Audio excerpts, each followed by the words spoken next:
충무로 책방 에메드. 숨을 만나다 강소희. 기노시타 쇼조의 분노. 사쿠라다몬 경시청 이사카와 형무소 터에 다녀와서. 죽어서도 잊히지 않는 이는 행복한 사람들일 것이다. 자신의 피부치도 아닌데 여행자들 중에 몇몇은 멀리 바다를 건너 그의 흔적을 찾아 나서는 이들도 있다. 그 사람들 중에 한 사람이 나였다. 몇 달 전부터 일본 도쿄에 가면 사쿠라다몬과 경시청, 이사카와 형무소 터를 꼭 둘러봐야겠다고 별렀었다. 나리타 공항에서 내려 도쿄로 들어가는 버스를 탔다. 차창 밖으로 은자거리라는 표지판이 눈에 들어왔다. 이곳에 내리면 우리나라 명동 거리처럼 번화하겠구나라는 생각이 스친다. 쇼핑몰마다 유행하는 일본 핸드백과 화장품, 의류와 신발, 잡화, 음식점과 커피점 등이 번쩍이고 있을 거라는 상상이 되었다. 그곳에 내려 은자거리에서 보낼 시간들은 그냥 접기로 한다. 그리고 우리들은 차를 달려 숙소로 향했다. 어떤 이들은 디즈니랜드에 가겠다고 했다. 어떤 이는 치과 병원에 들를 일이 있다고 했다. 어떤 이들은 신주쿠에 가서 술을 마시고 쇼핑을 하겠다고 했다. 각자의 필요와 관심이 서로 달랐다.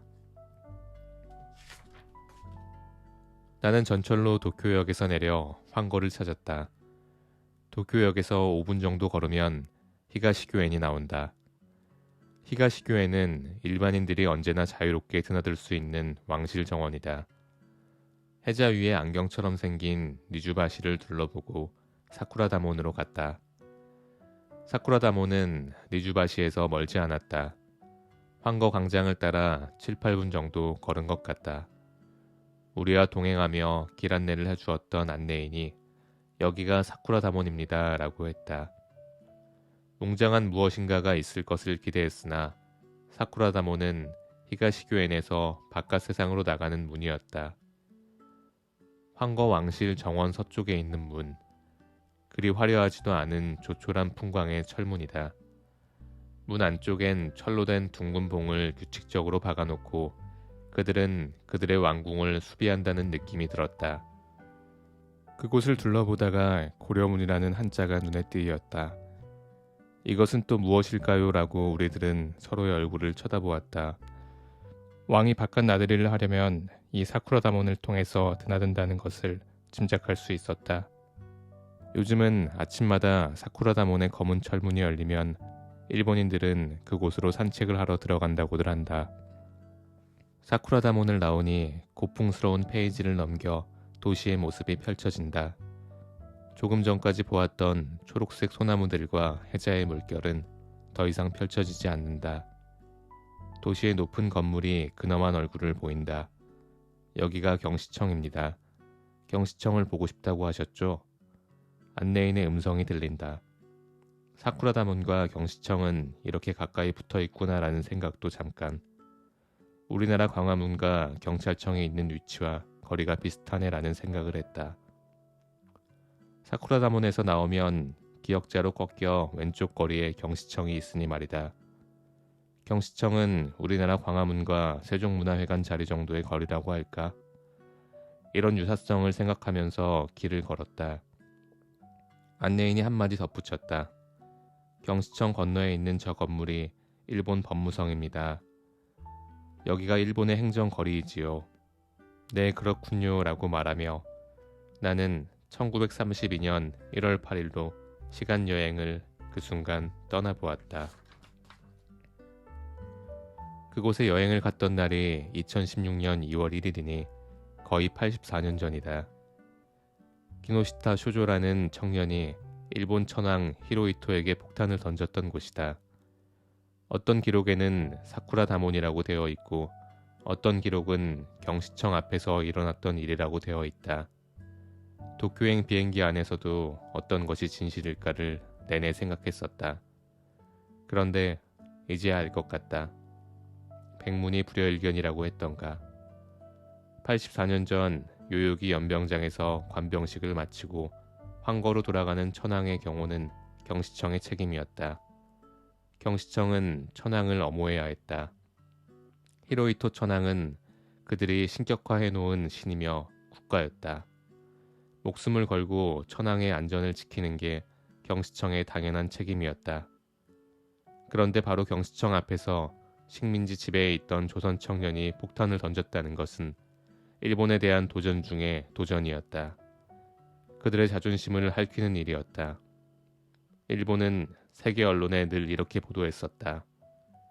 일본이 조선을 잘 다스려서 조선인들은 일본의 지배에 감사하며 늘 평온하게 잘 살고 있노라고. 그런데 이 사건은 그게 아닙니다. 우리는 일본의 천황을 죽여야 할 만큼 억압받고 분노하고 있습니다.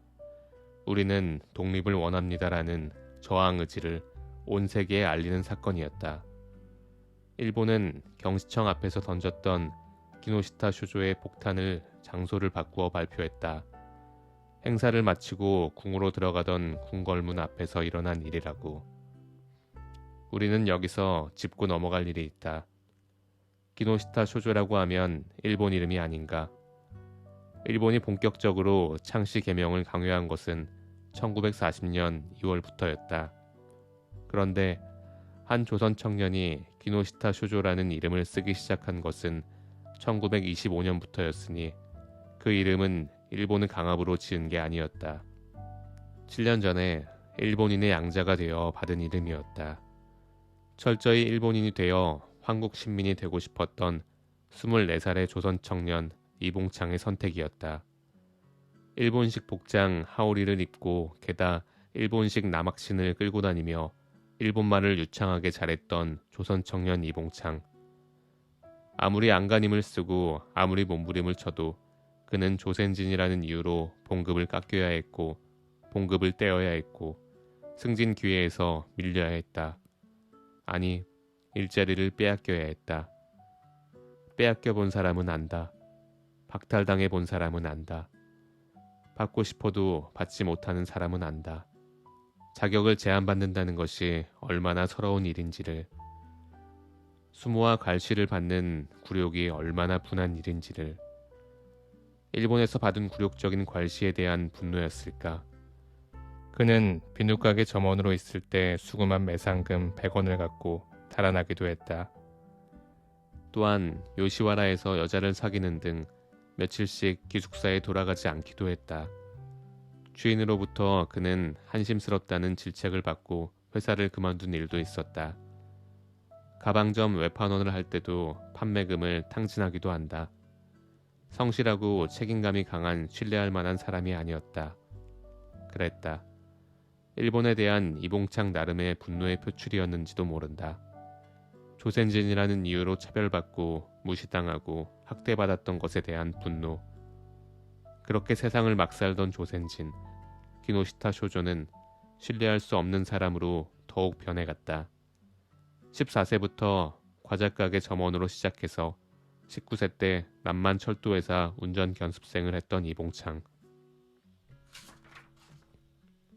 1925년에 오사카로 건너가 부두 노동자가 되기도 했던 이봉창. 1924년 용산에서 금정 청년회를 조직해서 항일 운동을 하던 이봉창이었다. 그러나 도일과 함께 그는 변했다. 막일과 이 가게 저 가게 점원으로 돈벌이를 위해 살았고 판매금을 갖고 도주를 일삼는 부도덕한 사람으로 변해 있었다. 그는 어릴 때 꽤 부유한 가정의 둘째 아들이었다. 아버지가 건축청 부업과 우차 운반업으로 벼락부자가 되었지만 일제에게 땅을 모두 몰수당하고 궁핍해졌다. 게다가 부친은 여색을 좋아하여 본처를 버리고 가정을 돌보지 않았으며 성병까지 앓고 있었다. 이런 불우한 가정 분위기가 늘 그를 따라다녔고 그는 일본에서도 여자들과 잘 어울렸다. 그가 동경의거에서 체포되었을 때 소지하고 있던 여자 사진만 해도 8장이나 되었다. 모두 다른 여자들이다. 상해에서 사귄 여자도 있었고 동경과 오사카에서 사귄 여자도 있었다. 그런데 그는 안중근 의사 묘 옆에 안장되어 있다. 윤봉길, 백정기 의사와 함께 나라를 구하기 위해 목숨을 바친 의열투사로 인정을 받고 있다. 1962년에 그에게 독립훈장 대통령상까지 추서되었다. 독립운동가다운 거룩함이 그에게 없어 보이는지도 모른다. 그러나 그는 던졌다. 아무도 던지지 못하던 수류탄을 일왕을 향해서.